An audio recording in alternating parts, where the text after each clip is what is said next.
This is the LeMieux Report for the week of February 23rd.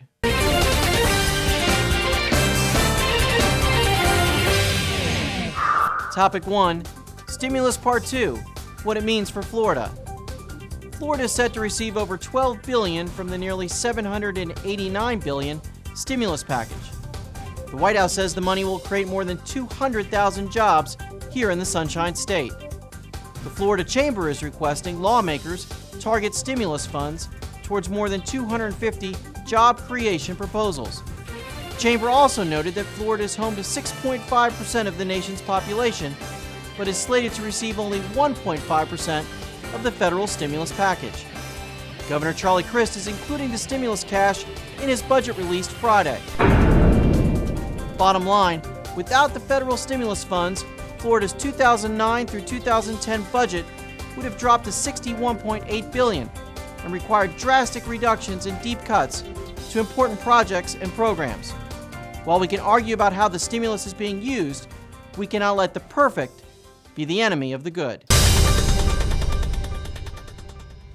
On Friday, Governor Crist announced his proposed $66.5 billion budget recommendations, as well as his legislative priorities. He's calling for spending $4.7 billion from the stimulus to keep government running. He also wants lawmakers to approve the compact he signed with the Seminole Tribe in 2007. He's also calling for more property tax relief. Bottom line, times are tough in the Sunshine State, but the governor's recommended budget uses a mix of state revenues and federal stimulus funding to provide a roadmap through the next year.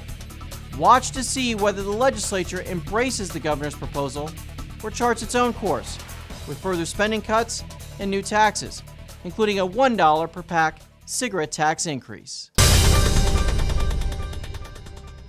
Florida's tourism industry has seen its first decline in visitors in 7 years, with both families and businesses making fewer trips to Florida's popular vacation spots and convention centers.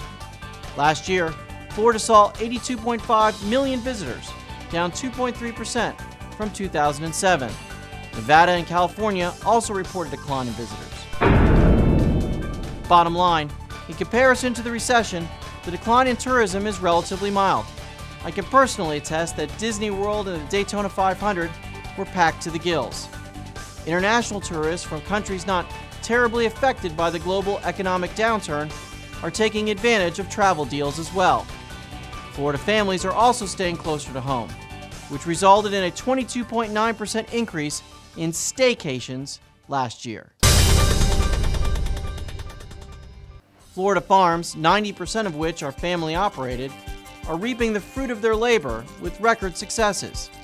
In 2007, the market value of agricultural products sold by Florida farmers hit $7.8 billion, the highest recorded level in Florida's history.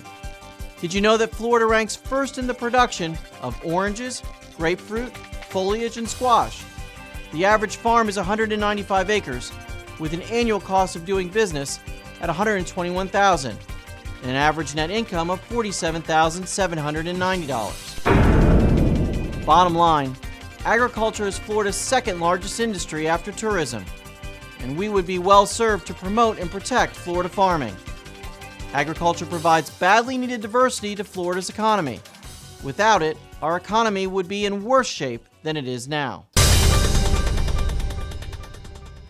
An effort to amend the recapture rule, a little-known glitch in Florida's Save Our Homes 3% annual cap on property tax assessments, is back this legislative session. When the real estate market is booming, home values increase far above the 3% Save Our Homes cap, and homeowners see substantial savings. But the recapture rule allows assessments to continue to increase 3% annually, even when the market is flat or in decline. The rule allows property taxes to still increase at the 3% rate to recapture a portion of the difference between the homestead's taxable and appraised value. Bottom line, unless this anomaly is fixed by lawmakers, homeowners will continue to see property tax increases of 3% per year, even when their home value is declining. The proposal is a no-brainer and should be passed in the opening weeks of the upcoming legislative session.